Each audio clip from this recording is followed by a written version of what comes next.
de clocher en campanile jusqu'à Perpignan. Un saut jusqu'au Castillet. Je vous accorde encore le temps d'une courte promenade à l'ombre des platanes et il nous faudra songer au départ. Mais la loge de mer, le palais des rois de Majorque, me direz-vous? Certes, tout cela valait d'être vu. Alors, ne manquons pas notre train. Avouez que cela eût été dommage. Par ce viaduc où s'accroche hardiment le rail, nous accédons au pays de Conflans.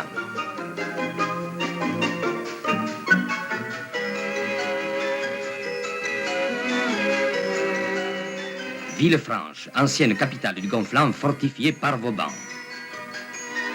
Remparts, échauguettes, créneaux, escaliers sont incrustés de marbre rose, de ce marbre rose extrait de la carrière qui s'est offerte aux bâtisseurs aux portes de la ville.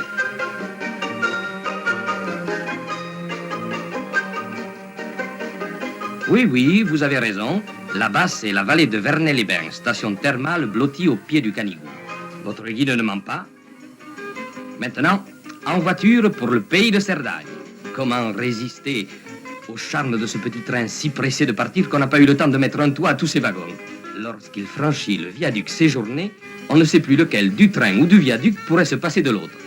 Puis, une partie de cache-tampon s'organise avec, pour partenaire, Sa Majesté la Montagne, qui sème à plaisir ravins et précipices sous notre chemin ferré. Minuscule et obstiné, il chemine au flanc des abrupts pour l'émerveillement inquiet de ses voyageurs. Vallée et gorge, le jeu continue et, par chance, quelque araignée industrieuse a tissé devant lui le pont Gisclar, nous permettant de franchir la profonde vallée du Thème. Et avec lui, nous atteignons Montlouis. Montlouis, place fortifiée par Vauban, station d'altitude, 1610 mètres, et de sport d'hiver, vous signale votre guide. Mais un autre guide vous expliquera que grâce à un ensoleillement exceptionnel, un laboratoire de l'énergie solaire a été installé. Dans son four solaire s'élabore la moderne alchimie des hautes températures. Vous lui devez bien ça entre nous. Car c'est l'eau du lac des Bouillousses qui entraîne les usines hydroélectriques alimentant la ligne ferroviaire du petit train jaune. Font-Romeu, fontaine du pèlerin. Ici, été comme hiver, on peut venir étancher sa soif de grand air, de soleil ou de neige. La tour de Carole, France ou Espagne? Presque l'une et l'autre, car la frontière chemine capricieusement au flanc de la montagne, et seul le pas agile des contrebandiers sait reconnaître la terre d'Espagne de la terre de France. Et ici encore, cruel dilemme, truite aux amandes pour le pêcheur heureux, amande pour le pêcheur aux truites malheureux. Confortablement installés, poursuivons notre voyage et rejoignons Luchon, par exemple. Luchon. 80 sources jaillies du flanc de la montagne, chaudes, sulfureuses, radioactives, au degré voulu pour soigner les cordes vocales fatiguées. Et la 81e source, c'est Luchon elle-même, source de détente et de repos. Vous pouvez flâner dans ces parcs en toute quiétude, car à Luchon, on retrouve toujours sa voix. Voyageurs impénitents, nous ne pouvons résister à l'invitation. Allons prendre la crémaillère. De fait, comme pour une inauguration, les panoramas ont été repeints à neuf, le ciel balayé et les arbres reverdis à souhait. Le petit train se sent verni jusqu'au bout des toits de circuler dans un pareil décor. Pour nous faire partager son euphorie et nous faire voir Luchon sous d'autres angles, il n'hésite pas à prendre à pic le chemin des écoliers. Super bannière, tout le monde descend. Le confort s'est installé ici et c'est dans un fauteuil que vous assisterez au spectacle des Pyrénées, spectacle permanent avec changement de décor à chaque saison. Toujours plus haut étant la devise des alpinistes motorisés, nous n'hésiterons pas à gravir le pic de Céciré, ajoutant à notre palmarès une glorieuse ascension de 2400 mètres d'altitude. Ici, faudra-t-il parler ou non de palmarès, martingale, culotte ou simplement revers? Martingale, culotte et revers multicolores, la fanfare luchonnaise nous entraîne joyeusement jusqu'au théâtre de verdure.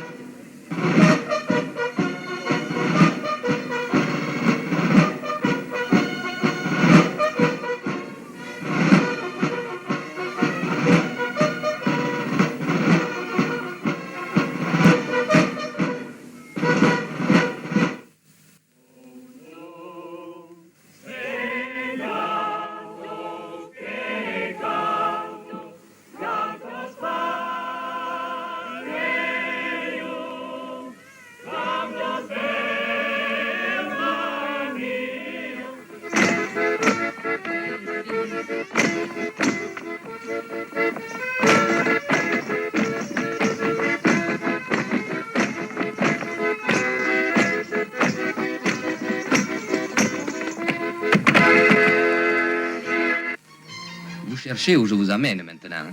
Eh bien, vous avez trouvé. Au Pays Basque. Et plus précisément, à Biarritz. Il y a quelques centaines, les excursions en Pays Basque se faisaient à mulets, assis 2 à 2 dans un cacolet. Mais il faut être de son temps. Et aujourd'hui, foin des ânes. Les 5 chevaux de cette voiture sont les bienvenus. Songez que 2 chevaux seulement tiraient la calèche de l'impératrice Eugénie et de Napoléon III lorsqu'ils partaient à la découverte de Biarritz.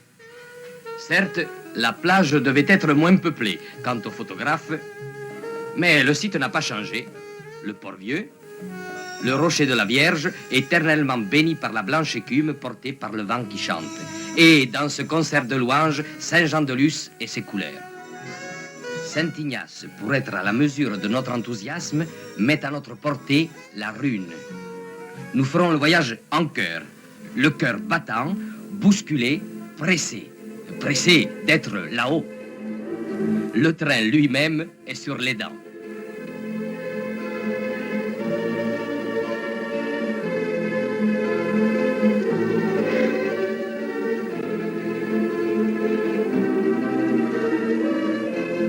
Pour nous faire patienter, tout au long de la rue de Montée, la côte basque nous tient compagnie.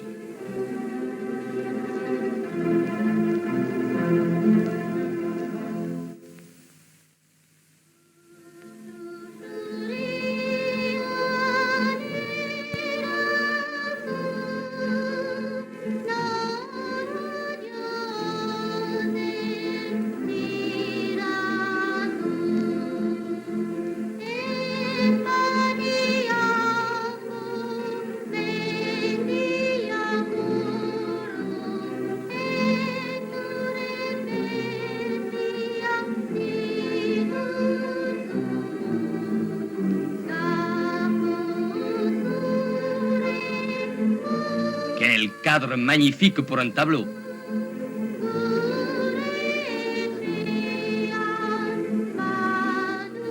La nature est en fête.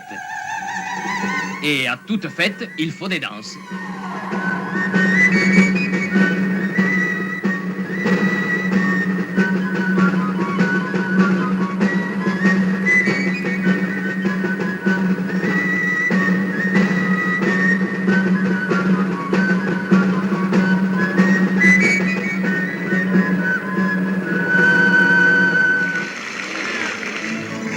Saint-Jean-Pied-de-Port accroche ses remparts au pied d'un col historique, le col de Roncevaux. Un reflet fidèle dans le miroir des eaux de la Nive, et le touriste ravi contemple 2 fois le vieux bourg fortifié.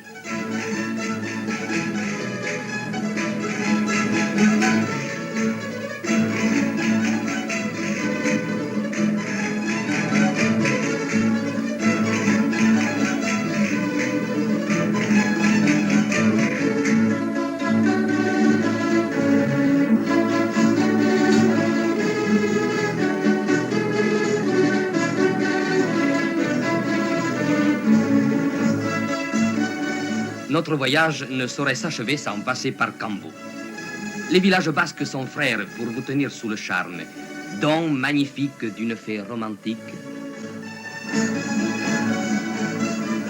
Pas un village n'a été oublié, à croire qu'ils se sont renvoyés la belle de l'un à l'autre.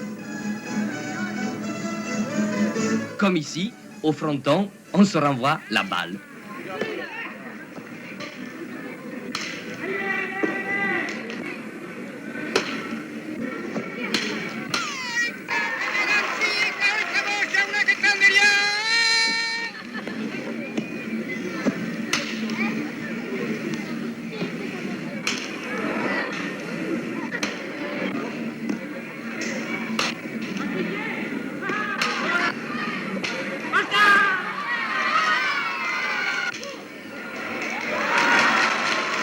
Et ce soir, merveilleux prétexte à danser, il faudra fêter le vainqueur de cette partie de pelote basque.